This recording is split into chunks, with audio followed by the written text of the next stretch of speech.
appeal, and we will have to ask for that. We'll have to subpoena them in some way.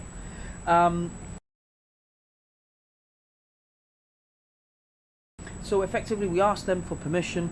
On the strength of that, I went to the tourist board, and the tourist board there, Sujan Catania, said that they didn't have any problem, but yet they would pass this on to the Minister of Environment, and they would lead on this. Minister of Environment, Mr. Cortés, then said, yes, that's fine. Regrettably, he doesn't want us playing up the rock within the nature reserve. When in particular we all know that we've all played up there, but yet he doesn't want us playing up there now.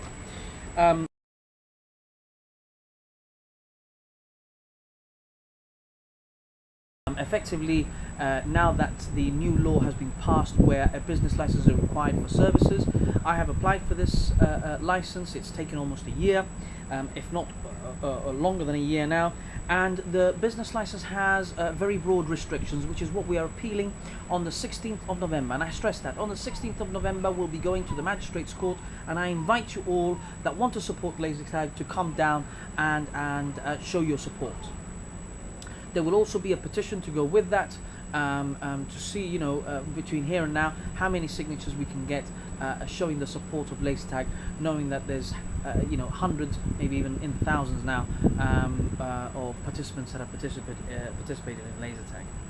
Now, with the business license, what's happened is that the restrictions are so broad, for example, that we are not allowed to play in any open areas, where the public is generally, you know, has access to.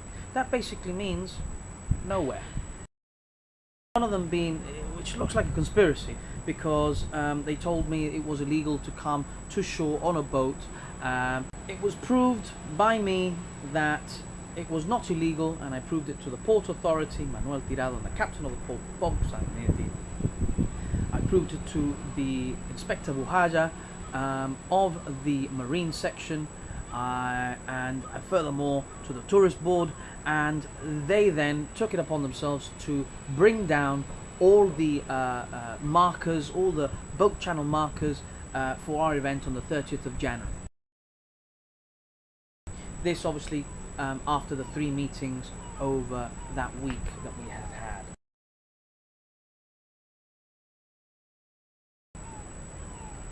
Furthermore, we will go further into detail, but there was a retained scope that was battled for back and forth for over 8 months, and also the RGP sent the bomb squad to my house and obviously searched my house to no avail, but you'll hear more about that in a minute. I hear you ask, premises. Yeah, that's fine, but how much should I need to charge the client if I need to charge the premises when we maybe run 1 or 2 parties a week? You know, it doesn't become feasible. Now, the Deputy Chief Minister, Mr. Garcia, was very helpful with this, and I identified some chambers up the rock, and this has been passed over to the GSLA for them to fix up and prepare so that people can basically book it and use it. Regrettably, that seems to be at a standstill, and I call upon the GSLA, Mr. Regan there, to get in contact with me. I have emailed offering my help and support. Regrettably, that's gone unanswered. More restrictions than that have been included in the business license, one of which is not to be able to use any of the beaches. Now, we all know the beaches are not generally used in the winter, autumn, spring even, and that's where we make most use of the beaches. Little Bay, Camp Bay, areas where people can't generally, you know, trip over easily, and that's why we've had a 0 incidences where people have got seriously hurt. They've gone further to say that we're not to use any military uniforms. Now, we've not been using military uniforms. Some of us have been using camouflage clothing. Now, camouflage clothing, as we all know, can be bought down the high street, maybe even at the now closed ex-Commissioner Wink's shop, where he used to sell camouflage clothing, and the ample army surplus stores that we've had in Gibraltar, all licensed by the Office of Fair Trading. Have people been complaining? Well, the public has not complained. In fact, the RGP, Office police have come and participated in some of our events. So the general consensus during the meetings in January were that was more on a political correctness. Things like was told on what people should and shouldn't wear, like for example the word turban was mentioned, but I knew what was meant by that. It was a veil. Now I'm sorry, but I cannot tell people what to wear, especially if a Muslim woman wants to wear a veil. And we've had people playing with veils, just as we've had Jewish participants playing with kippah, etc., etc. So, is this a matter of taste?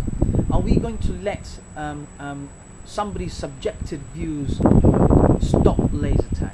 Well, the fact of the matter is we've had ministers, ministers' sons, ministers' daughters. They have participated. They have booked their own birthday parties. Minister Costa, for example, granted the Gibraltar nurturing scheme loan of £25,000 to laser tag so that we could grow the business. The left hand doesn't seem to know what the right hand is doing, or simply they don't like it anymore. The word distasteful was used. It is distasteful in this day and age. Now, I support the Reenactment Society, but here we are, this day and age, where we have so many Spanish links with Garcias, Martinez and Cruz and all the rest of surnames that we have in Gibraltar, all those links we have in Spain, me included, and we have so many Spaniards that come to Gibraltar to work, and so many that visit Gibraltar, and yet we march down Main Street dressed as redcoats. And we seem to have forgotten that we killed so many Spaniards in the Battle of Trafalgar. Now, I support the Reenactment Society because they are reenacting something that, if we learn about that history, the idea is that we do not make the same mistakes as our ancestors made. We cannot disguise that Gibraltar is a garrison. So if you are going to, like I said, ride the moral high horse here and start preaching, then I would suggest you wouldn't live in this garrison called Gibraltar, because out of every single porthole there was either a guy with a bow and arrow, a crossbow, a musket, a cannon or a machine gun. This is Gibraltar, a garrison. Further on the question of taste, we have the army cadets. Well, no, that's wrong. They dress in camouflage. Well, no, it's not the army cadets. They are the Gibraltar cadets. In fact, I believe only till recently they may be linked to the army, to the regiment. But they have been funded by government, and they are currently wearing the current MTP camouflage clothing, which they have bought themselves. And when I said that to the Inspector Phillison and Buhaja, they said, "Oh, I didn't know that."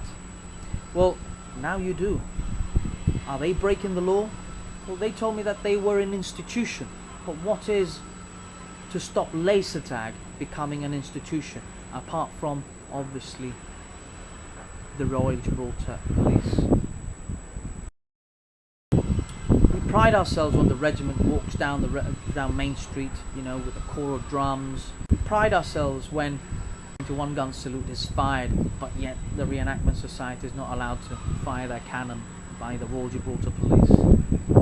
We pride ourselves when we see the scouts, when they originated from, you know, from times of war. We pride ourselves on the regiment, but yet when they are recruiting, they bring out all their toys. Well, they're not toys really, they're guns. There's no watershed on that. To join the armed forces, that is so much needed, seeing that we are basically recruiting from the coast. The inspectors, Phillison in particular, said, "You're a victim of your own success."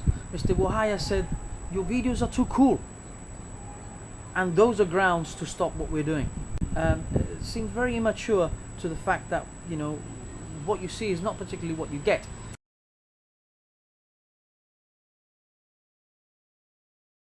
but yet they've done their own little videos where they are brandishing, you know, MP5s up the rock and dancing around, and yet it's okay for them because obviously they are the powers that be.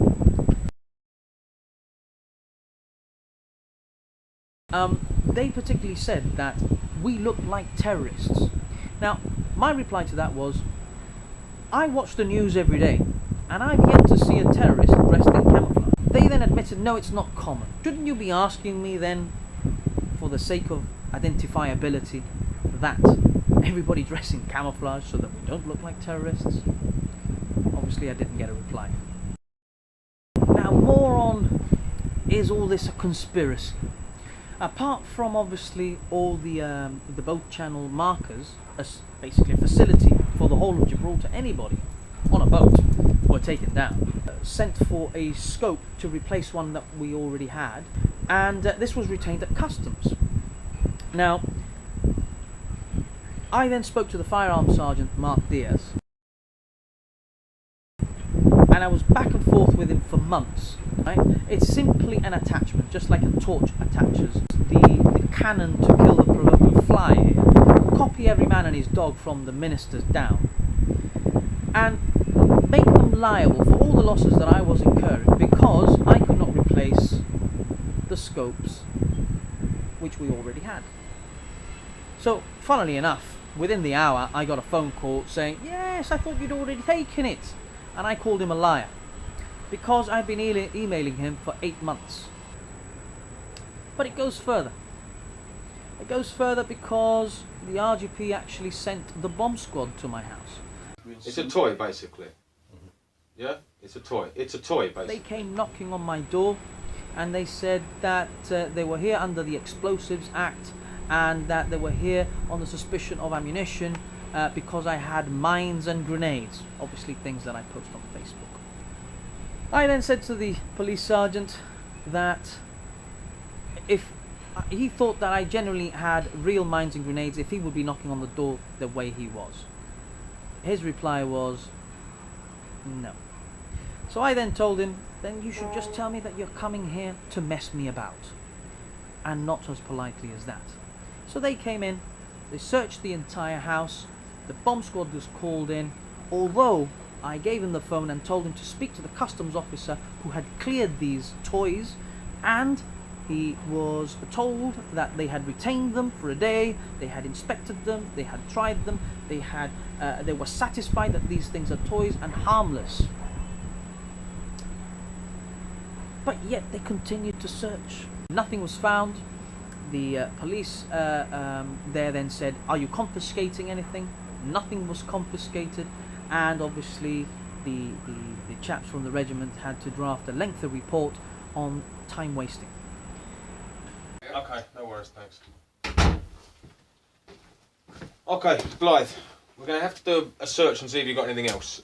So, have you got anything else? Anything else explosive? Any ammunition at all? Any explosives at all? Anything to make explosive whiz, etc, etc? No? Let's have a look. But that's, to that extent, seems to be the conspiracy behind all this. They said that one day they're going to come and shoot someone. Now that's perfectly possible. They have real guns with real bullets.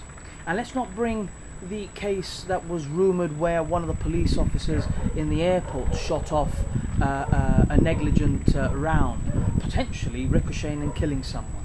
Let's not bring that up. But if I have emailed notifying the RGP that we're running an event at a certain time, certain date, I then call their shift before and after their shift change because they don't seem to talk to each other, and yet a patrol car drives by, armed or unarmed, and I ask them, has anybody told you that we are running an event today? And the answer has always been no.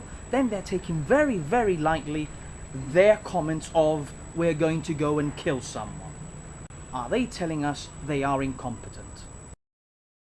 Before anybody jumps on the moral high horse and starts preaching about world peace and how we shouldn't teach children to play war games, oh my god, war is terrible, nobody likes war. let us hope that you've not played cops and robbers or any sort of soldier games in your childhood, or have allowed any of your children under your own roof to play the Call of Duty games of this world, paintball or anything of the sort. If anybody has not done that, then by all means leave a comment.